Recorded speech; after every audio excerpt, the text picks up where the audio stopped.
Hi everyone, welcome back to Rosemaling with Art of Lisa. I'm Lisa. Well, at least there's my hands. I hope this finds you all well out there. So this is a channel that's dedicated to the wonderful art of Norwegian painting called Rosemaling, Rosemaling. And today I'm going to talk about detailing. Well, detailing, what do I mean by that? Well, here we have some nice finished pieces that you can see here in a variety of Rosemaling styles.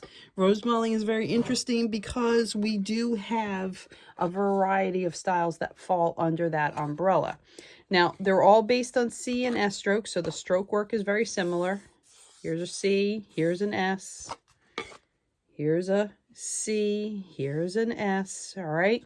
And in here, untraditional colors on this one, but here's your C and here's your S. Now, these are all nice, bright, colorful, and you can see it has a lot of detailing on it. But it starts off with just the basic stroke work, as you can see here, again, having fun with purples and golds. So a lot of times we have to dress this up. We add detail to it to make it come to life. Now, I have a couple other styles just to show you here. So this is the Gudbrand style, which I just showed you briefly. Let me bring you to the back of it. So here we have the nice detailing. Well, here it is without detailing. All right, quite the difference between the two, wouldn't you say? So detailing really brings things to life. I'll give one more example. So that's the Gudbrand style. This is the Us style without detailing. All right, Us, and here's Us with detailing. All right, a little more elaborate even on the front, okay? So detailing really brings things to life. So I'm going to talk a bit about detailing today. So let's move this aside, and I'm going to give some examples first of all. So let's mix up our detail paint. Detail paint typically is looser and wetter than what you would do with your regular paint. Now, detail paint usually runs over, if you're working with oils, it's wet on wet technique, so your detail paint is flowing over wet paint. If you're working on acrylics, which I typically do now, I was an oil artist for a very long time and then switched to acrylics when I started having my family. But acrylics, you need it also to be wet enough to go over the dry paint underneath so it doesn't get sucked in. So let's first mix up some paint. I'm going to demonstrate on paper first today. So let's take some carbon black here. I'm going to just put a small amount. I do not need a lot. And what do I mean by a small amount? Well, here's a penny. Okay, that's not that much paint there, is there? So that's all I'm putting down there. Now, I'm going to add a medium to it. A medium is something that you use both in oils or in acrylics to help your paint go further. I'll go a little more in depth into mediums in another video I'm going to put together, because I am going to, and if you guys would like to see this, show how I put my medium together, because this is a combination of three things, and I've talked about it in past videos, but it's clear glaze medium, retarder medium, and flow medium that I have in combination in this little bottle here. I will put that video together and share that as well. All right, so I'm going to add medium to my paint here. We're going to go ahead and take our palette knife and mix this together. It's about an even mix. You'll see how much you need to put in there. You want this nice and loose. I mean, look at that, all right? Very, very loose. What do I mean by loose? Well, if I put the black paint back down, my carbon black, again, I'm using JoSonja paints here. If I just put my regular black there, okay? One, you can see how nice and wet this is. This just pulls right out. I'm just going to push this all together.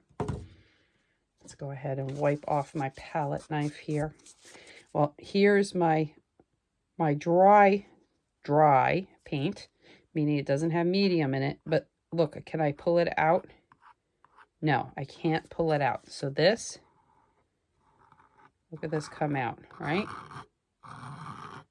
Right? Okay. If I did it with a paintbrush, just nice and smooth, that pull it out, right? This, I can definitely pull it out, but when I go to paint with it, it's too thick. When I go to paint with the thin, I can get nice and thin strokes. All right, so there's our paint. We have that ready. Now, I'm just going to use regular paper from my printer to demonstrate on, and I actually use that a lot to practice on as well. So let's pull that over for a second here. Now, I would recommend anybody who's practicing, just get a sketchbook. A simple sketchbook that you can use, that you can go ahead and practice in. Literally, sketchbook, right? Practice. And look at that. I opened right up to detail. Practice, practice, practice. Best way you can do anything and gain muscle memory, practice, because it's all about muscle memory. All right. So let's go ahead and talk about my brush here. I'm using a Kingart brand, 9375 10-knot mid-length liner. This is a short liner. I like short liners. I've talked about this before in prior videos. Some people like longer liners. You certainly can use that. I find that I don't have as much control, so I should opt for a shorter liner. So we're going to go ahead and load this up. And I'm just taking my brush, and you can see I'm holding it between my fingers here, and I'm just going to roll it through and pull this paint out. And I'm literally loading my brush up from the tip all the way up to the metal portion of my brush handle here. All right. I could give a little wipe off the tip just to get any bumps off there. So let's do some basic strokes here with our detail brush. Now, how does that go? Well, let me show you. So we're going to start with some straight lines first, okay? So let's go ahead and do those straight lines. All right. So I'm holding my brush about 1/3 of the way up the handle. Okay. I'm holding it where the numbers are, and I'm holding it between my thumb, my pointer finger, and my middle finger, so I can kind of roll it around here. Now in Rosemaling, we use our opposing arm to help lift our arm up higher. If I were down close like this on the paper, I can't reach very far.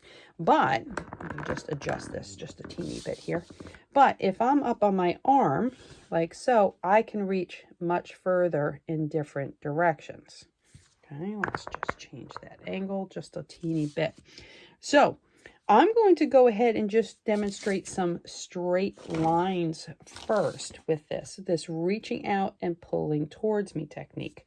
You're going to think of this as like an airplane. This airplane is going to come in for a landing and come land on your runway here. So I'm reaching out in front of me. Can you see how I'm pushing my fingers out?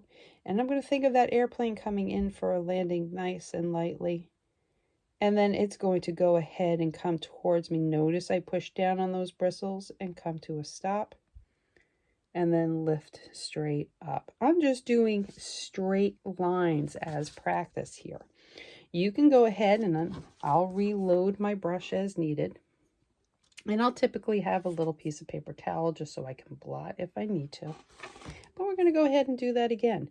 Reach out in front of you. Come down for a landing. Push down on those bristles and notice how nice and wide they get.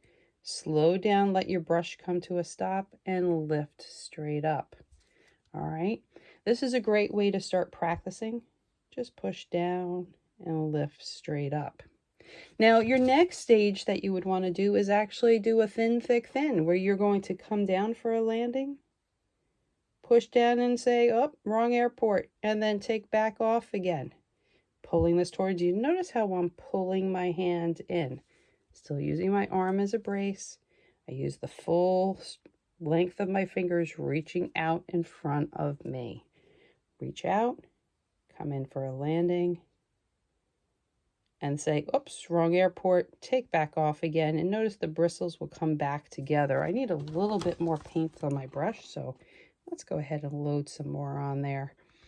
All right, let's do that again. Reach out in front of you, push down, take the pressure off, lift off like an airplane just taking back off again. All right. Once you start getting the feel of that, well, then we add some twists and turns to these, right? So you're going to think of a letter S where you're coming down for that landing. And then I'm pushing my bristles down and then coming back up for a takeoff again. So you're landing, you're coming down the runway, and you're taking off again. It's almost like going down a little soft country road here on your airplane and using that as a runway, right? Reach out on the tip, push down, take the pressure off, lift up, right? Again, I'm pulling my brush towards me, lifting up. The more pressure I add to the brush, what do I mean by pressure? So the harder I push down on the brush, the wider the line that you make. The less pressure on the brush, the thinner the line that you make. So this is when I talk about thin, thick, thin. A thin line, a thick line, a thin line. Little pressure, heavy pressure, little pressure. You can do this and change directions and come in the opposite direction here.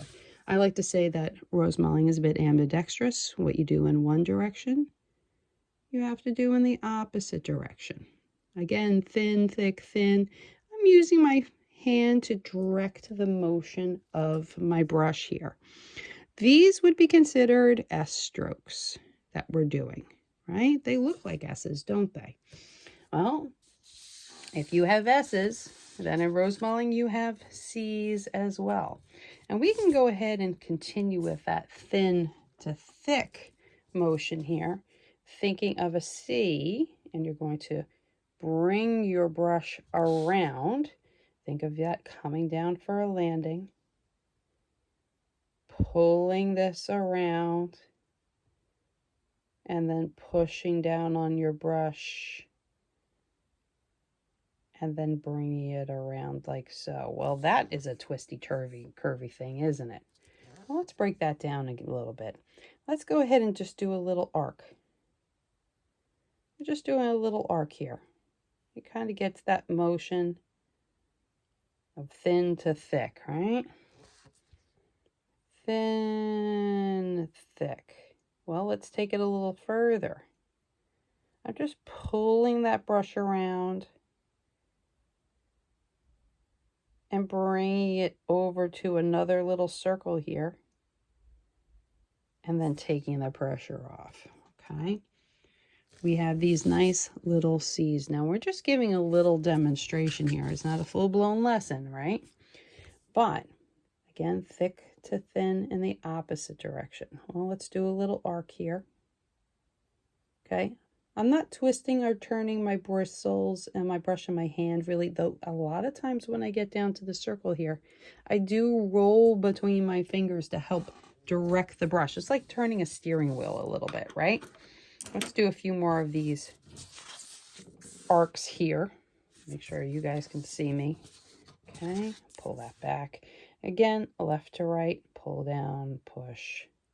Make it a little longer. Push down on those bristles. All right. Let's take that a little further. Push that around and then maybe give a little roll between my fingers. I'm rolling down my finger if I'm right-handed to pull that around. That's not the prettiest one, but that's okay.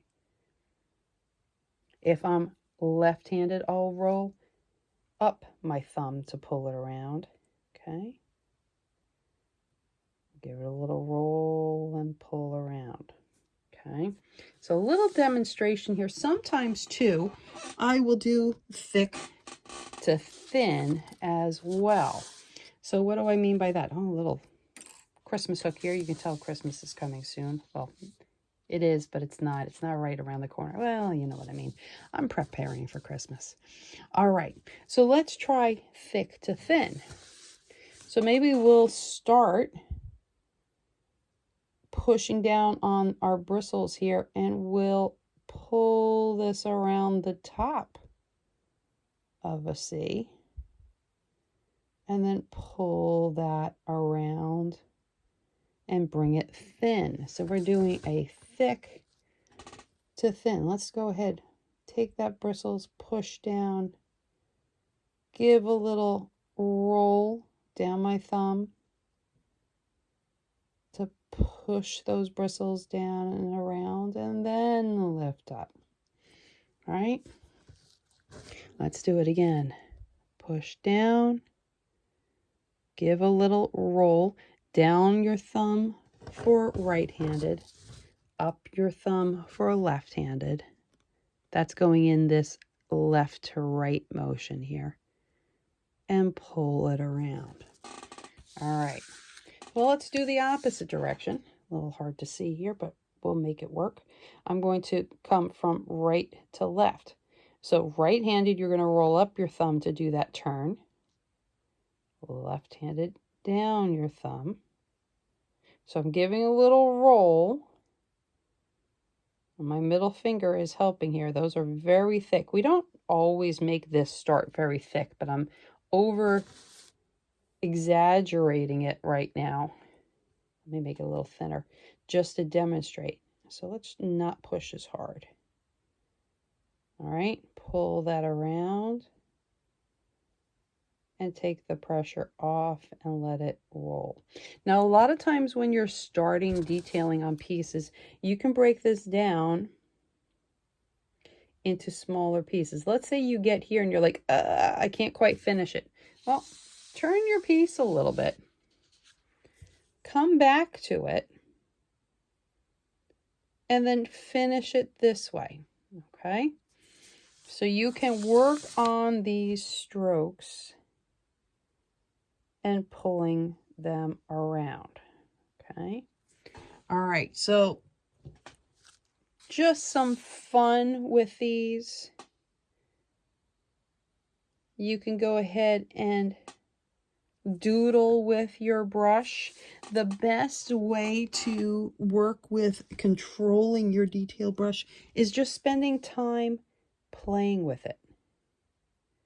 All right, the more you work with the brush, the more muscle memory you get. Okay, the more you feel the paint. Okay, the more that you can feel in your hands how to push down on the brush or how to take pressure off the brush, going from thick to thin. My mom used to sit with a pen back in the day on her landline when she was talking to her friends, and she would doodle with a pen. Well, it's the same idea. Doodle with your brush and have fun with it. All right, I will have another video upcoming where, if you're interested, let me know, where I'll take this and turn it into something like this. All right, so that video will be coming. If you're interested, just let me know in the comments. Hey, thank you all for joining me. I hope you all have a blessed day, and remember, God is good all the time. All the time, God is good. Thank you, everybody. Happy painting. Remember, it's just paint.